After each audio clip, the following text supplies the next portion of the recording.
ಅಂಜನಾಪುರದಲ್ಲಿ ಚಿರತೆ ಪ್ರತ್ಯಕ್ಷ ವಿಚಾರ ಸಂಬಂಧ ನಿವಾಸಿಗಳಲ್ಲಿ ಆತಂಕ ಮೂಡಿಸಿದ ಚಿರತೆ ಫೋಟೋಗಳು ಎಐ ಎನ್ನಲಾಗ್ತಾ ಇದೆ. ಕಿಡಿಗೇಡಿಗಳು ಎಐ ಬಳಸಿ ಈ ಕೃತ್ಯ ಎಸಗಿದ್ದಾರೆ ಅಂತ ಅರಣ್ಯ ಇಲಾಖೆ ಅಧಿಕಾರಿಗಳು ಕಿಡಿಗೇಡಿಗಳಿಗೆ ಕ್ಲಾಸ್ ತೆಗೆದುಕೊಂಡಿದ್ದಾರೆ. ಈ ಬಗ್ಗೆ ಅರಣ್ಯ ಇಲಾಖೆ ಅಧಿಕಾರಿಗಳು ನ್ಯೂಸ್ 18ಗೆ ಮಾಹಿತಿ ಕೊಟ್ಟಿದ್ದಾರೆ. ಬಿಎಂಆರ್ಸಿಎಲ್ನಿಂದ ಮೆಟ್ರೋ ಟಿಕೆಟ್ ದರ 5% ಏರಿಕೆ ಬೆನ್ನಲ್ಲೇ ಮೆಟ್ರೋ ಬಾಯ್ಕಾಟ್ ಅಭಿಯಾನ ಶುರು ಮಾಡಲಾಗಿದೆ. ಸೋಷಿಯಲ್ ಮೀಡಿಯಾದಲ್ಲಿ ಮೆಟ್ರೋ ಬಾಯ್ಕಾಟ್ ಅಭಿಯಾನ ಶುರು ಮಾಡಲಾಗಿದೆ. ಮೆಟ್ರೋ ಬಹಿಷ್ಕರಿಸಿ ಬೈಕ್ನಲ್ಲಿ ಹೋಗ್ತೇವೆ ಅಂತ ಪೋಸ್ಟ್ ಹಾಕಿ ಆಕ್ರೋಶವನ್ನು ವ್ಯಕ್ತಪಡಿಸಲಾಗ್ತಾ ಇದೆ. ಬೆಂಗಳೂರು ಏರ್ಪೋರ್ಟ್ನಲ್ಲಿ ಕೋಟಿ ಮೌಲ್ಯದ ಚಿನ್ನ ವಜ್ರಾಭರಣ ಕಳ್ಳತನ ಮಾಡಲಾಗಿದೆ. ಬೆಂಗಳೂರಿನಿಂದ ದುಬೈಗೆ ತೆರಳುತ್ತಾ ಇದ್ದ ಮಹಿಳೆಯ ಬ್ಯಾಗ್ನಲ್ಲಿ ಕಳ್ಳತನ ನಡೆದಿದೆ. ಚೆಕ್-ಇನ್ನಲ್ಲಿ ಚಿನ್ನ ತೋರಿಸಿ ಬ್ಯಾಗ್ಗೆ ಮಹಿಳೆ ಟ್ಯಾಗ್ ಮಾಡಿಸಿ ಫ್ಲೈಟ್ಗೆ ಬ್ಯಾಗ್ ಹಾಕಿದ್ರು. ಆದರೆ ದುಬೈಗೆ ಹೋಗುವಷ್ಟರಲ್ಲಿ ಚಿನ್ನ ಮಾಯವಾಗಿದೆ. ಸಿಬ್ಬಂದಿಗೆ ಬ್ಯಾಗ್ನಲ್ಲಿದ್ದ ಚಿನ್ನಾಭರಣ ಕಳ್ಳತನ ಮಾಡಿರೋ ಶಂಕೆ ವ್ಯಕ್ತವಾಗಿದೆ. ಸುಮಾರು 8 ಲಕ್ಷ ಬೆಲೆ ಬಾಳುವ 790 ಗ್ರಾಂ ಚಿನ್ನಾಭರಣ ವಜ್ರಾಭರಣ ಕಳ್ಳತನವಾಗಿದೆ. ಕಳೆದ ನವೆಂಬರ್ನಲ್ಲಿ ದುಬೈ ಮೂಲಕ ಮಹಿಳೆ ಅಮೆರಿಕಾಗೆ ತೆರಳುವಾಗ ಘಟನೆ ನಡೆದಿತ್ತಂತೆ.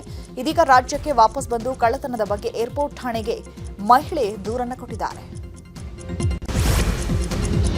ನಡು ರಸ್ತೆಯಲ್ಲಿ ಸುಮ್ಮನೆ ಯುವತಿ ಕಿರುಚಿ ಹುಚ್ಚಾಟ ಮಾಡಿರೋ ಘಟನೆ ಬೆಂಗಳೂರಿನ ಇಂದಿರಾನಗರದ 80 ಫೀಟ್ ರಸ್ತೆಯಲ್ಲಿ ನಡೆಯಿತು. ಸೈಕಲ್ ತುಳಿಯುತ್ತಾ ಹೋಗ್ತಿದ್ದ ಯುವತಿ ಇದ್ದಕ್ಕಿದ್ದಂತೆ ಜೋರಾಗಿ ಕಿರುಚುತ್ತಾ ಹುಚ್ಚಾಟ ಮಾಡಿದ್ದಾಳೆ. ಇನ್ನು ಯುವತಿ ಕಿರುಚಾಡುತ್ತಾ ಹೋಗಿರುವ ದೃಶ್ಯವನ್ನು ಹಿಂಬದಿಯ ಕಾರಿನ ಡ್ರೈವರ್ ಸೆರೆ ಹಿಡಿದಿದ್ದು ಎಕ್ಸ್ನಲ್ಲಿ ಪೋಸ್ಟ್ ಮಾಡಿ ಆಕ್ರೋಶ ವ್ಯಕ್ತಪಡಿಸಿದ್ದಾರೆ. ಬಳ್ಳಾರಿ ನಗರದ ನಾಕಲಕೇರಿಯಲ್ಲಿರೋ ಆಂಜನೇಯ ದೇಗುಲದಲ್ಲಿ ಮಾಂಸದ ಮೂಳೆಗಳು ಪತ್ತೆಯಾಗಿದೆ. ವೆಂಕಟೇಶ್ವರ ದೇವಸ್ಥಾನದ ಮುಂದಿನ ಗರುಡ ಸ್ತಂಭದ ಮುಂದೆ ಪ್ಲಾಸ್ಟಿಕ್ ಕವರ್ನಲ್ಲಿ ಮಾಂಸ ಮೂಳೆ ಪತ್ತೆಯಾಗಿದೆ.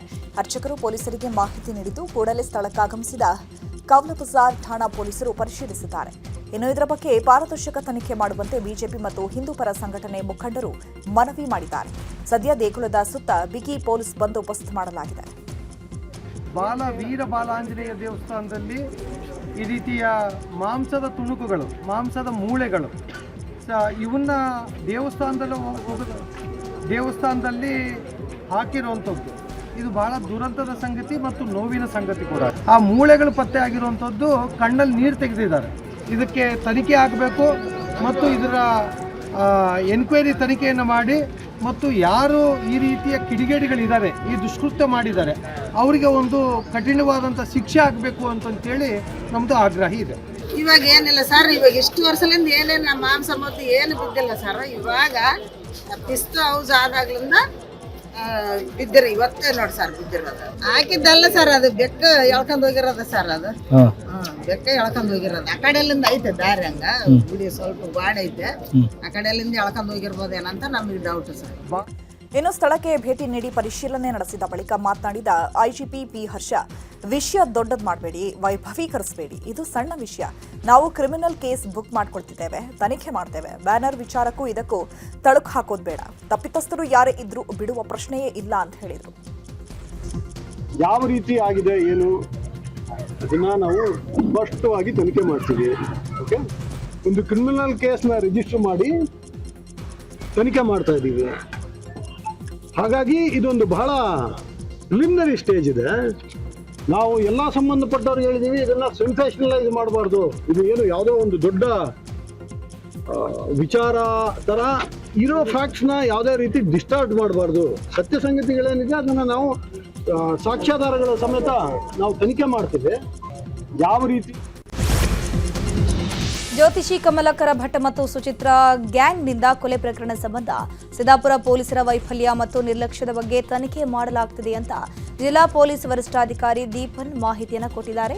ನ್ಯೂಸ್ 18ಗೆ ಮಾಹಿತಿ ನೀಡಿರೋ ಅವರು, ಸಿದ್ದಾಪುರ ಠಾಣೆಯ 2 ಪೊಲೀಸ್ ಸಿಬ್ಬಂದಿಗಳ ವರ್ಗಾವಣೆಯಾಗಿದೆ. ಅಲ್ಲದೆ ಶಿರ್ಸಿ ಡಿವೈಎಸ್ಪಿ ಗೀತಾ ಪಾಟೀಲ್ ನೇತೃತ್ವದಲ್ಲಿ ತನಿಖೆ ಮಾಡಲಾಗುತ್ತಿದೆ. ತನಿಖೆಯಲ್ಲಿ ಏನಾದರೂ ತಪ್ಪು ಕಂಡು ಬಂದರೆ ಮುಲಾಜಿರದೆ ಕ್ರಮ ಕೈಗೊಳ್ತೀವಿ ಅಂತಂದ್ರು. ರಾಜ್ಯದಲ್ಲೇ ಸಿಎಂ ಬದಲಾವಣೆ ಗೊಂದಲ ಇಲ್ಲ. ಹೈಕಮಾಂಡ್ ನೇರವಾಗಿ ಹೇಳದೇ ಇರಬಹುದು, ಆದರೆ ಸಿಗ್ನಲ್ ಕೊಟ್ಟಿದೆ ಅಂತ ಎಂಎಲ್ಸಿ ಯತೀಂದ್ರ ಸಿದ್ದರಾಮಯ್ಯ ಹೇಳಿದ್ದಾರೆ. ಮೈಸೂರಲ್ಲಿ ಮಾತನಾಡಿದ ಅವರು, ಸಿದ್ದರಾಮಯ್ಯ ಅವರೇ 5 ವರ್ಷ ಸಿಎಂ ಆಗಿ ಮುಂದುವರಿಯಲಿದ್ದಾರೆ. ನಮ್ಮಲ್ಲಿ ಯಾವುದೇ ಗೊಂದಲ ಇಲ್ಲ. ಸದ್ಯಕ್ಕೆ ಸಿದ್ದರಾಮಯ್ಯ ಅವರನ್ನ ಇಳಿಸಿ ಅಂತ ಯಾರೂ ಕೇಳ್ತಾ ಇಲ್ಲ ಅಂತ ಹೇಳಿದರು. ಈಗ ಸದ್ಯಕ್ಕಂತೂ ಹಾಗೆ ಅನಿಸ್ತಾ ಇಲ್ಲ. ಈಗ ಯಾರು ಕೂಡ ಸಿದ್ದರಾಮಯ್ಯ ತೆಗಿತೀವಿ ಅಂತ ಯಾರು ಕೂಡ ಹೇಳಿಲ್ಲ. ಹೈಕಮಾಂಡ್ ಅವರು ಕೂಡ ಏನು ತೆಗಿಬೇಕು ಅಂತ ಬೇಡಿಕೆ ಕೊಡ್ತಾ ಇದ್ರು, ಅದಕ್ಕೇನು ಮನ್ನಣೆ ಕೊಟ್ಟಿಲ್ಲ. ಸೊ ಹಾಗಾಗಿ ನನ್ನ ಪ್ರಕಾರ 5 ವರ್ಷ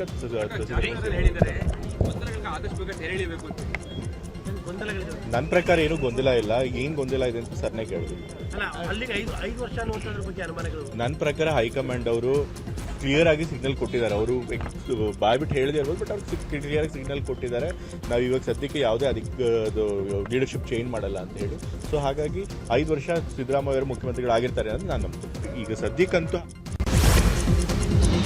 ಜಾರ್ಜ್ ಇಲಾಖೆಯಲ್ಲಿ ಯತೀಂದ್ರ ಸಿದ್ದರಾಮಯ್ಯ ಮೂಗು ತೋರಿಸಿದ್ದಾರೆ ಎಂಬ ಆರೋಪ ವಿಚಾರದ ಬಗ್ಗೆ ಯತೀಂದ್ರ ಸಿದ್ದರಾಮಯ್ಯ ಸ್ಪಷ್ಟನೆ ಕೊಟ್ಟಿದ್ದಾರೆ.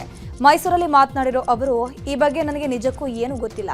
ಖುದ್ದು ಕೆಜೆ ಜಾರ್ಜ್ ಸ್ಪಷ್ಟಪಡಿಸಿದ್ದಾರೆ. ಸುಮ್ಮನೆ ನನ್ನ ಹೆಸರನ್ನ ಬಿಜೆಪಿ ಎಳೆದು ತರೋ ಕೆಲಸ ಮಾಡ್ತಾ ಇದೆ. ಅವರ ಆರೋಪದಲ್ಲಿ ಯಾವುದೇ ಹುರುಳಿಲ್ಲ. ಸದನದಲ್ಲೂ ಕೂಡ ಬಿಜೆಪಿ ನನ್ನ ಹೆಸರು ಹೇಳಿದೆ. ಈ ಹಿಂದಿನಿಂದಲೂ ನನ್ನ ಟಾರ್ಗೆಟ್ ಮಾಡಿಕೊಂಡು ಬಂದಿದ್ದಾರೆ. ಅವರ ಆರೋಪಗಳೆಲ್ಲವೂ ಕೂಡ ಸುಳ್ಳು ಅಂತ ಬಿಜೆಪಿ ಆರೋಪವನ್ನ ಅಲ್ಲಗೆಳೆದಿದ್ದಾರೆ. ಜಾರ್ಜ್ ಅವರ ವಿಚಾರದಲ್ಲಿ ತಮ್ಮ ಹೆಸರು ಕೇಳಿ ಬರ್ತಾ ಇತ್ತು. ಜಾರ್ಜ್ ಅವರು ರಾಜೀನಾಮೆ ಅದಕ್ಕೆ ಈಗಾಗಲೇ ಜಾರ್ಜ್ ಅವರು ಸ್ಪಷ್ಟನೆ ಕೊಟ್ಟಿದ್ದಾರೆ. ಇದ್ರಿಂದ ನನಗೂ ಇದಕ್ಕೂ ಸಂಬಂಧನೇ ಇಲ್ಲ. ಆಕ್ಚುಲಿ ಜಾರ್ಜ್ ಅವರು ಏನೋ ಬೇಸರ ಮಾಡ್ಕೊಂಡಿದ್ದಾರಾ ಅಥವಾ ಏನೋ ರೆಸಿಗ್ನೇಷನ್ ಲೆಟರ್ ಕೊಡಕ್ಕೆ ಹೋಗಿದ್ದಾರೆ, ಅದೆಲ್ಲ ನನಗೇನು ಗೊತ್ತೇ ಇಲ್ಲ. ಸೊ ಆದರೂ ಕೂಡ ಅನ್ನೆಸೆಸರಿಯಾಗಿ ನನ್ನ ಹೆಸರು ಇದ್ರೊಳಗೆ ಟ್ರ್ಯಾಕ್ ಮಾಡಿದ್ದಾರೆ. ಸೊ ಅದು ಯಾರು ಆ ರೀತಿ ದುರ್ದೇಶಪೂರಿತವಾಗಿ ನನ್ನ ಹೆಸರು ತಂದರೆ ಗೊತ್ತಿಲ್ಲ. ಸೊ ಬಟ್ ಅದ್ರೊಳಗಂತೂ ಯಾವುದೇ ಒಂದು ಸತ್ಯ ಇಲ್ಲ. ಅಲ್ಲ, ಯಾಕೆಂದ್ರೆ ಪ್ರತಿ ಸತಿ ಯತೀಂದ್ರ ಅವರನ್ನ ಟಾರ್ಗೆಟ್ ಆಗ್ತಾ ಅವ್ರು ಮಾಡ್ತಾನೆ ಇರ್ತಾರೆ. ಅದೇ ಕೆಲಸ ಬಿಜೆಪಿ ಅವರಿಗೆ. ಅಸೆಂಬ್ಲಿಲೂ ಕೂಡ ನನ್ನ ಹೆಸರು ಮೆನ್ಷನ್ ಮಾಡಿದ್ದಾರೆ.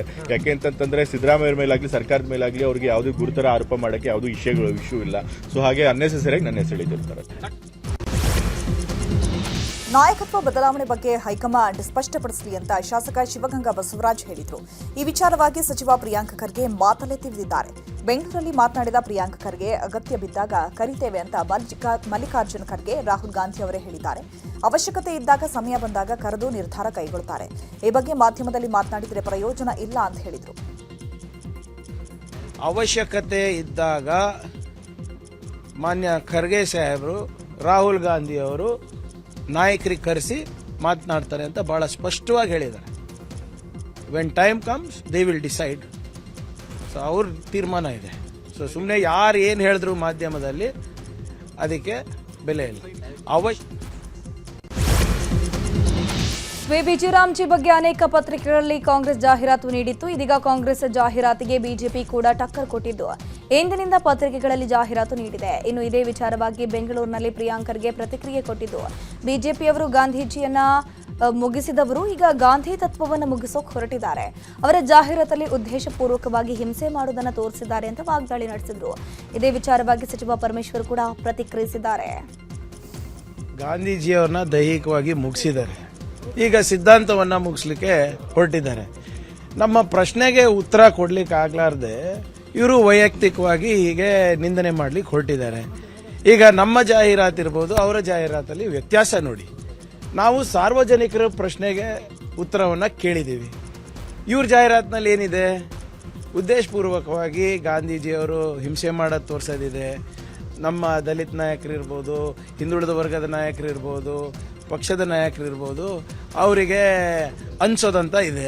ಮಹಾತ್ಮ ಗಾಂಧೀಜಿಯವರ ಬಗ್ಗೆ ಏನು ಎಂಥ ಗೌರವ ಅಥವಾ ಎಂಥ ಭಾವನೆಗಳನ್ನು ಅವ್ರು ಇಟ್ಕೊಂಡಿದ್ರು ಅನ್ನೋದು ಇಡೀ ಜಗತ್ತಿಗೆ ಗೊತ್ತಿದೆ.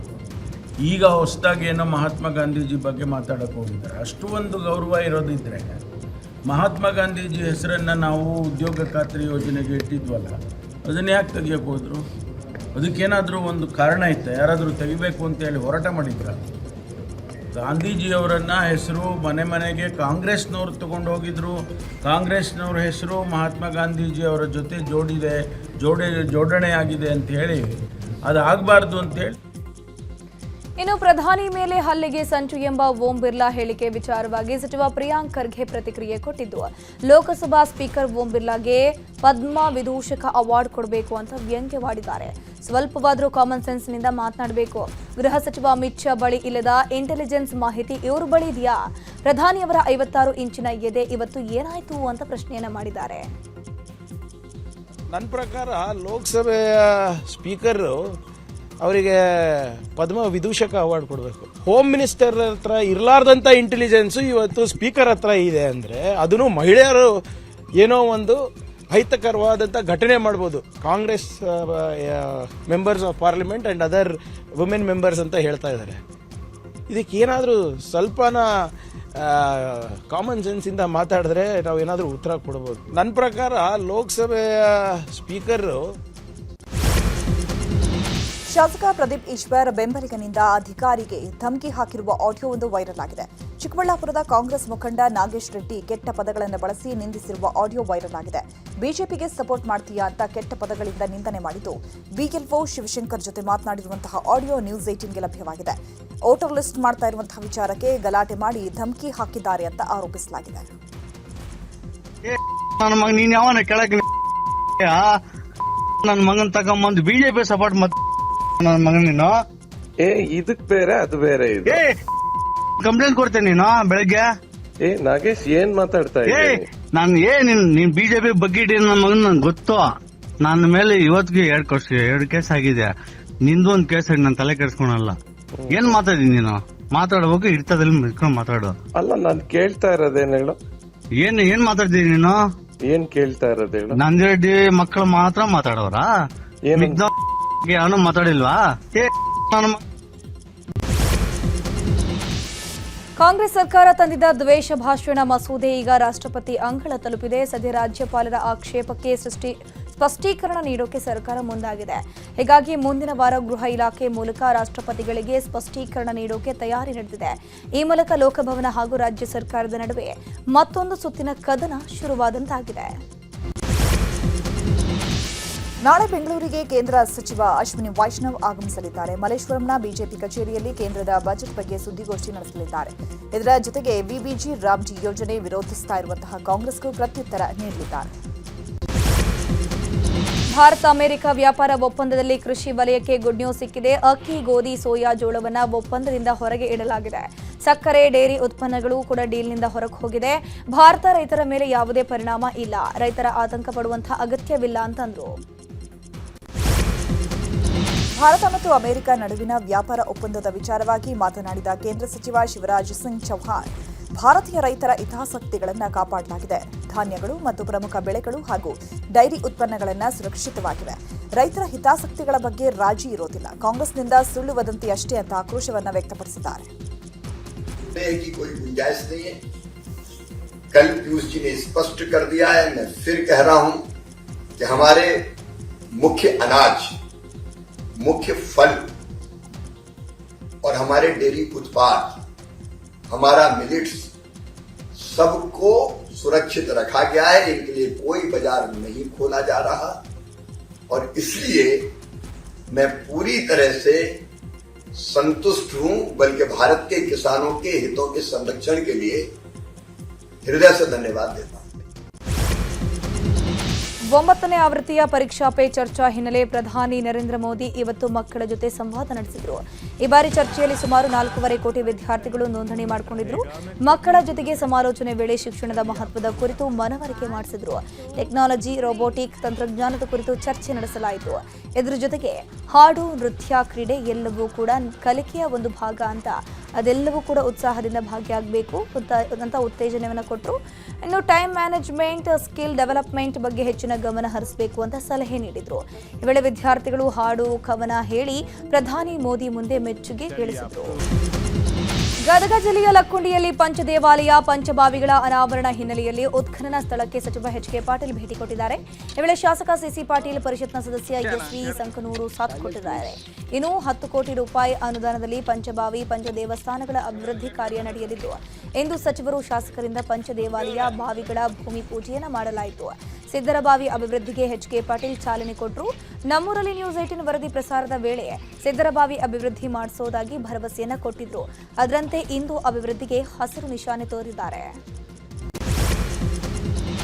ನಾನೇ ಕೆಎಂಎಫ್ ಅಧ್ಯಕ್ಷ ಆಗ್ತೀನಿ ಅಂತ ಹೇಳುವ ಮೂಲಕ ಅಧ್ಯಕ್ಷ ಸ್ಥಾನದ ಆಕಾಂಕ್ಷಿ ಆಗಿರುವ ಡಿಕೆ ಸುರೇಶ್ ಹಾಗೂ ರಾಘವೇಂದ್ರ ಹಿಟ್ನಾಳ್ಗೆ ನಂಜೇಗೌಡ ಪರೋಕ್ಷವಾಗಿ ಟಾಂಗ್ ಕೊಟ್ಟಿದ್ದಾರೆ. ಈ ಕುರಿತು ಕೋಲಾರದಲ್ಲಿ ಮಾತನಾಡಿದ ಅವರು, ನನ್ನ ಕೆಎಂಎಫ್ ಅಧ್ಯಕ್ಷ ಮಾಡ್ತೀನಿ ಅಂತ ನಮ್ಮ ನಾಯಕರು ಸಿಎಂ ಸಿದ್ದರಾಮಯ್ಯ ಮಾತು ಕೊಟ್ಟಿದ್ದಾರೆ. ಯಾರು ರೇಸ್ನಲ್ಲಿದ್ದಾರೋ ಗೊತ್ತಿಲ್ಲ, ಆದರೆ ನಾನು ಕೆಎಂಎಫ್ ಅಧ್ಯಕ್ಷ ಆಗ್ತೀನಿ. ಕೆಎಂಎಫ್ ಅಧ್ಯಕ್ಷನಾಗಲು ನಾನು ನಿರ್ದೇಶಕನಾಗಿ ಆಯ್ಕೆಯೂ ಆಗಿದ್ದೇನೆ. ನಮ್ಮ ನಾಯಕರೆಲ್ಲರೂ ನನಗೆ ಕೆಎಂಎಫ್ ಅಧ್ಯಕ್ಷ ಸ್ಥಾನ ನೀಡ್ತಾರೆ ಎಂಬ ಭರವಸೆ ಇದೆ ಅಂತ ಹೇಳಿದರು. ನಾನು ಅಧ್ಯಕ್ಷ ಆಗ್ತೇನೆ, ಕೆಎಂಎಫ್ ಅಧ್ಯಕ್ಷ ನಾನು ಆಗ್ತೇನೆ. ಅವತ್ತು ಭೀಮಾ ನಾಯಕರು ಅಧ್ಯಕ್ಷ ಮಾಡುವಾಗ ನನಗೆ ಕದ್ದು ಹೇಳಿದ್ದಾರೆ, ಇದು 1 ವರ್ಷ ಸುಮ್ಮನೆ ಇರಬೇಕಪ್ಪ, ನೆಕ್ಸ್ಟ್ ನೀನು ಮಾಡ್ತೀನಿ ಅಂತ ಮಾತು ಕೊಟ್ಟಿದ್ದಾರೆ. ನನಗೆ ನಂಬಿಕೆ ಇದೆ ನಮ್ಮ ನಾಯಕರ ಮೇಲೆ.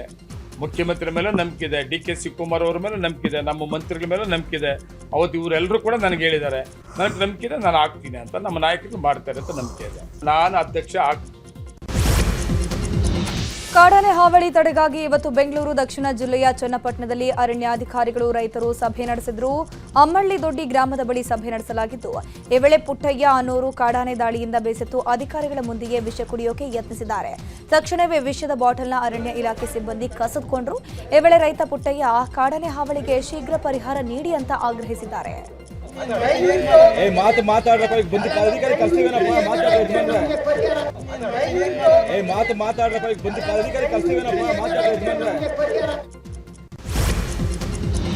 ರಾತ್ರೋರಾತ್ರಿ ಮಗನ ಸಮಾಧಿ ಧ್ವಂಸ ಮಾಡಿದ್ದು, ಧ್ವಂಸವಾದ ಸಮಾಧಿ ಮುಂದೆ ತಾಯಿ ಕಣ್ಣೀರಿಟ್ಟಿರುವ ಘಟನೆ ಚಿಕ್ಕಬಳ್ಳಾಪುರದ ಚಿಂತಾಮಣಿ ತಾಲೂಕಿನ ರಾಂಪುರ ಗ್ರಾಮದಲ್ಲಿ ನಡೆದಿದೆ. ಅಪಘಾತದ ಸಂದರ್ಭದಲ್ಲಿ ಮೃತಪಟ್ಟಿದ್ದಂತಹ ಮಗನಿಗಾಗಿ ತಾಯಿ ಸಮಾಧಿಯನ್ನ ಕಟ್ಟಿಸಿದ್ರು. ಆದರೆ ಕಿಡಿಗೇಡಿಗಳು ಸಮಾಧಿಯನ್ನು ಧ್ವಂಸ ಮಾಡಿದ್ದಾರೆ. ದಾಯಾದಿಗಳು ಜಮೀನಿಗಾಗಿ ಧ್ವಂಸ ಮಾಡಿದ್ದಾರೆ ಎಂಬ ಆರೋಪವಿದ್ದು, ತಾಯಿ ಮಗನ ಸಮಾಧಿ ಬಳಿಯೇ ಕಣ್ಣೀರು ಹಾಕುತ್ತಾ ಗೋಳಾಡಿದ್ದಾರೆ. ಇದು ನನ್ನ ಮಗ ಇವತ್ತು ಸಮಾಧಿ ಹೊಡೆದಿದ್ದಾರೆ, ನಮ್ಗೆ ಗೊತ್ತಿಲ್ಲ ಅಂತ ಹೇಳ್ತಾರೆ. ನಾಳೆ ದಿನ ಸಾಯಿಸ್ಬಿಟ್ಟು ಗೊತ್ತಿಲ್ಲ ಅಂತಂದ್ರೆ ನಾನು ಯಾರಿಗೆ ಸಮಯ ಹೇಳ್ಕೊಳ್ಳಿ? ನಾನು ಇವಾಗಲೇ ಒಂದು ಮಗನ ಕಳ್ಕೊಂಡಿದ್ದೀನಿ, ಇನ್ಯಾರನ್ನು ಕಳ್ಕೊಳ್ಳಿ? ನಾನಿನ್ನೇನಕ್ಕೆ ಬದುಕಬೇಕು ಈ ಭೂಮಿ ಮೇಲೆ? ನನ್ನ ಮಗ ನನಗೆ ಕೊಡಿಸಿದ್ರೆ ನ್ಯಾಯ ಕೊಡಿಸಿದ್ರೆ, ಇಲ್ಲ ತನ್ನ ಜೊತೆಗೆ ತಗೊಂಡೋಗ್ಲಿ. ನಾನು ಸಾಯಕ್ಕೂ ಸಜ್ಜಳಾಗ್ಬಿಟ್ಟಿದ್ದೀನಿ. ನನಗೆ ಬೇಡ, ನನಗೆ ನ್ಯಾಯ ಸಿಗೋವರೆಗೂ ದಾರಿ ಬಿಡಿಸಿ ಈ ಸಮಾಧಿ ಹೊಡೆದಿರೋದು ಯಾರು ಅಂತ ನೋಡಿ ಕಂಪ್ಲೇಂಟ್ ತಗೊಂಡು ನ್ಯಾಯ ಕೊಡಿಸಿ. ಹಿಂದೂ ಧರ್ಮ ಅವಹೇಳನ ಮಾಡೋ ರೀತಿ ಜಾಲತಾಣದಲ್ಲಿ ಸ್ಟೇಟಸ್ ಹಾಕಿದ್ದ ಯುವಕನನ್ನು ಅರೆಸ್ಟ್ ಮಾಡಲಾಗಿದೆ. ಹಳೆ ಹುಬ್ಬಳ್ಳಿ ಠಾಣಾ ಪೊಲೀಸರು ದಾದಾಪೀರ್ ಹೆಬ್ಬಳ್ಳಿ ಎಂಬಾತನನ್ನು ಅರೆಸ್ಟ್ ಮಾಡಿದ್ದಾರೆ. ಹುಬ್ಬಳ್ಳಿಯ ನೂರಾನಿ ಫ್ಲಾಟ್ ನಿವಾಸಿ ದಾದಾಪೀರ್ ತನ್ನ ಜಾಲತಾಣದಲ್ಲಿ ಹಿಂದೂ ಧರ್ಮದ ಅಪಮಾನ ಮಾಡೋ ರೀತಿ ಸ್ಟೇಟಸ್ ಹಾಕಿದ ಸ್ವಯಂ ಪ್ರೇರಿತ ದೂರು ದಾಖಲಿಸಿಕೊಂಡ ಹಳೆ ಹುಬ್ಬಳ್ಳಿಯ ಪೊಲೀಸರು ಆರೋಪಿಯನ್ನು ಬಂಧಿಸಿ ಜೈಲಿಗಟ್ಟಿದ್ದಾರೆ. ಬೇದರ್ನ ಹುಮನಾಬಾದ್ ಕೈಗಾರಿಕಾ ಪ್ರದೇಶದಲ್ಲಿ ಕೆಮಿಕಲ್ ತ್ಯಾಜ್ಯಕ್ಕೆ ಬೆಂಕಿ ಹಾಗೂ ಮೊಳಕೇರ ಗ್ರಾಮದಲ್ಲಿ ನಿಗೂಢ ಸ್ಫೋಟ ಹಿನ್ನೆಲೆ ಎಚ್ಚೆತ್ತ ಪೊಲೀಸ್ ಇಲಾಖೆ ರಾಸಾಯನಿಕ ತಯಾರಿಕಾ ಘಟಕಗಳಿಗೆ ಭೇಟಿ ನೀಡಿ ಪರಿಶೀಲಿಸಿದೆ. ಸಿಪಿಐ ಸಂತೋಷ್ ತಟ್ಟಪಳ್ಳಿ ನೇತೃತ್ವದಲ್ಲಿ ಭೇಟಿ ನೀಡಿ ದಾಖಲೆಗಳನ್ನು ಪರಿಶೀಲಿಸಲಾಗಿದೆ. ಕಾರ್ಖಾನೆಗಳ ಕಚ್ಚಾ ಸಾಮಗ್ರಿಗಳ ಬಳಕೆ, ಉತ್ಪಾದನೆ, ಮಾಲಿನ್ಯ ನಿಯಂತ್ರಣ, ಬಾಯ್ಲರ್, ಪ್ರಮಾಣ ಪತ್ರ ನವೀಕರಣ, ಅಪಘಾತಗಳ ಸುರಕ್ಷತೆ ಸೇರಿದಂತೆ ಹಲವು ವಿಚಾರದ ಬಗ್ಗೆ ಪೊಲೀಸರು ಮಾಹಿತಿ ಕಲೆ ಹಾಕುತ್ತಿದ್ದಾರೆ.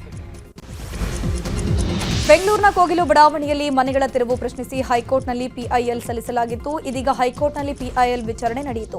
ಸಂತ್ರಸ್ತರಿಗೆ ಪುನರ್ವಸತಿ ಕಲ್ಪಿಸಲಾಗಿದೆಯೇ?